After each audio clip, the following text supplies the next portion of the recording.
औज़ुबिल्लाहिमिनश्शैतानिर्रजीम बिस्मिल्लाहिर्रहमानिर्रहीम। मेरा नाम है बाकिर अली और आप देख रहे हैं जियो पॉलिटिक्स एंड इकोनॉमिक्स। जिसका डर था वही हुआ। यूक्रेन हथियाने के बाद रशिया, अब जो अमेरिकन के एलायंस कंट्रीज़ हैं वो उन्हीं के ख़िलाफ़ हो चुके हैं। पहले अमेरिकन का अफ़गानिस्तान के अंदर ब्लेडर सामने आया, उसके बाद रशिया के सामने आया जो यूक्रेन के कॉन्फ्लिक्ट के अंदर जो रशिया इन्वेस्ट कर चुका है और इन्वेस्ट उसका जारी है। लेकिन अब जो तीसरा और आखिरी मुद्दा रह गया है चाइना और ताइवान का, तो इसके दरमियान जापान को ये कंसर्न हुआ है अपनी सिक्योरिटी के हवाले से, सिक्योरिटी पैक्ट के हवाले से।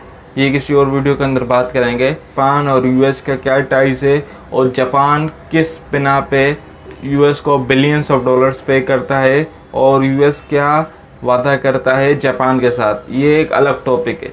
लेकिन आज का जो टॉपिक है वो जापान के जो प्रेसिडेंट थे, जो फॉर्मर प्रेसिडेंट थे, मींस उसी की गवर्नमेंट थी, जिससे पाकिस्तान के अंदर आप समझ लें कि नवाज़ शरीफ जो नाअहल हो चुके हैं, लेकिन नून लीग पे उन्हीं की क़यादत में उन्हीं की फ़ैसले को हतमी फ़ैसला समझा जाता है। तो इसी तरीके से जो फॉर्मर प्रेसिडेंट थे जापान के शी जिनपिंग, तो इन्होंने कहा कि हमें अभी कंसर्न से अपनी सिक्योरिटी के हवाले से अमेरिकन का क्या रिश्ता होने वाला है ताइवान के साथ, क्योंकि ताइवान एक आखिरी हद रह गई है अमेरिका की अपने आप को सुपर पावर साबित करने के लिए। यूएस शुड एबोडोन एम्बिक्विटी और ताइवान डिपेंड्स जापान एबे। इसके अलावा जापान ने और यूएस ने एक ट्रीटी भी साइन की हुई है कि जापान के ऊपर हमला होगा तो यूएस के ऊपर हमला होगा। अगर जापान के ऊपर कोई कंट्री हमला करता है तो उसने यूएस के ऊपर हमला किया तो यूएस अपने न्यूक्लियर पावर उस कंट्री पे दाग देगा, चाहे वो जो भी कंट्रीज हो।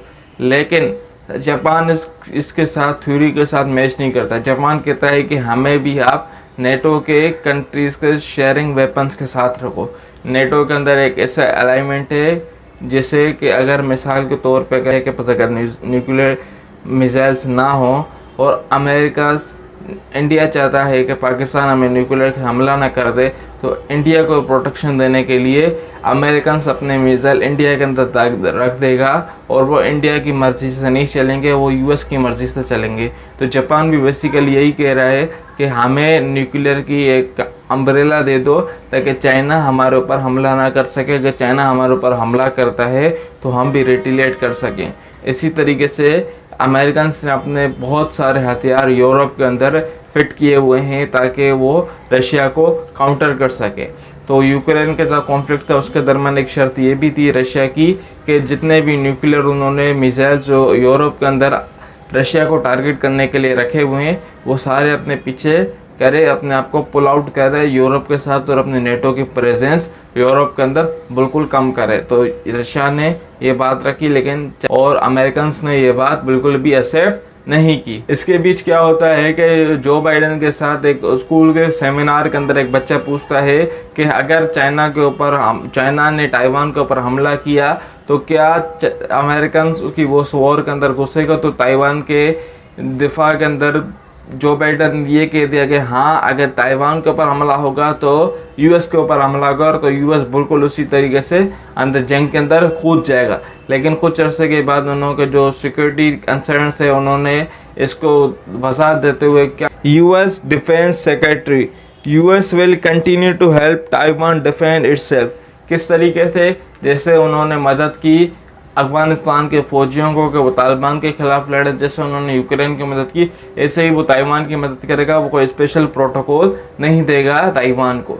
और जापान का कंसर्न इस वजह से भी राइज होता है क्योंकि जापान के सामने उसके दो बिल्कुल ही खतरनाक तरीन एनिमीज बैठे हुए हैं, जिनमें से एक नॉर्थ कोरिया और दूसरा चाइना एनिमी इस तरीके से है कि चाइना भी अपने ऊपर किसी लैंड के ऊपर अपना हक रखता है कि ये लैंड हमें एक्वायर करते हैं। जापान कहता है कि ये लैंड हमें एक्वायर करते हैं। जापान का जो आखिरी कंसर्न ये भी है कि अगर नॉर्थ कोरिया ने उनके ऊपर हमला कर दिया, मीन्स वो तब तक यूएस तब तक हमला नहीं करेगा जब तक जापान के ऊपर कोई हमला नहीं करेगा। मीन्स पहले जापान डिस्ट्रॉय हो जाए, जैसे पहले अमेरिकन ने जापान को डिस्ट्रॉय किया था, तो इसी तरीके से अगर जापान के ऊपर हमला हो जाएगा तो यूएस हमला करेगा।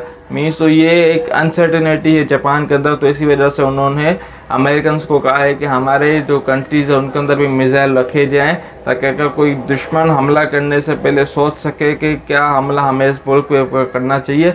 अगर हम इस मुल्क के ऊपर हमला करेंगे तो इसके जवाब हमें न्यूक्लियर थ्रेट भी आ सकते हैं। और तो आपको क्या लगता है कि क्या अमेरिका जापान के अंदर भी अपने न्यूक्लियर मिसाइल्स रखेगा, जैसे उन्होंने यूरोप और कुछ हद तक एशियन कंट्रीज़ के आसपास यानी मिडल ईस्ट के अंदर भी रखे हुए हैं?